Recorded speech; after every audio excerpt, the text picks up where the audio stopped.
He was about to walk out.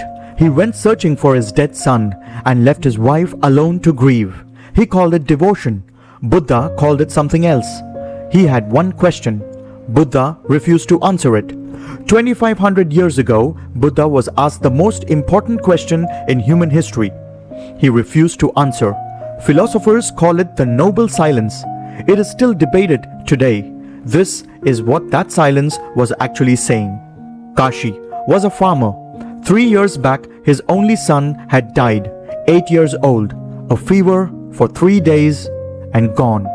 That night, Kashi made a promise at his grave. I will find you. I will find out where you went. He told his wife he would be back. She was still grieving. He left anyway, teacher to teacher for 3 years. Nobody had the answer.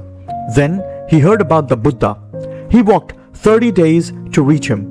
He finally found him and asked, "Is there life after death?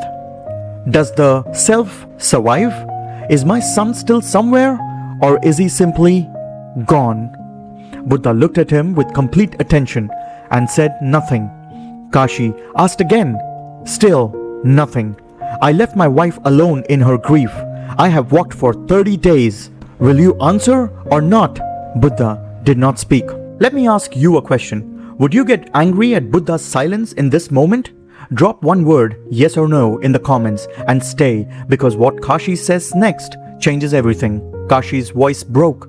"I stood at my son's grave and I promised him. I promised I would find him. That promise is the only reason I am still alive." And then he heard himself. The question was not about philosophy, never about existence. It was about a father who could not go home without an answer, because going home without one meant the boy was simply gone, and he could not face that. He picked up his bag. "You are no different from others," he said.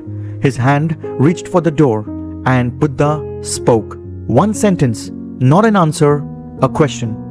"Your son may never come back, but your wife is still waiting for you. Who is there for her right now?" Kashi could not move. Outside, birds, wind, life continuing without asking anyone's permission. He put the bag down. He did not get his answer. He walked home. When he reached his door, he stopped. 3 years. His wife had been alone for 3 years. He walked in. They looked at each other in silence.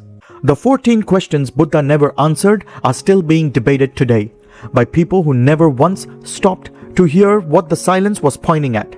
Kashi's question was never about philosophy. It was, did I destroy the life I still had, chasing the one I had lost? Buddha refused the first question because the second one was the only one that mattered, and Kashi already knew the answer. He just needed someone to send him home. He was so busy searching for the one he lost, he almost lost the one still waiting. See you in the next video. Until then, appreciate the people you have in your life.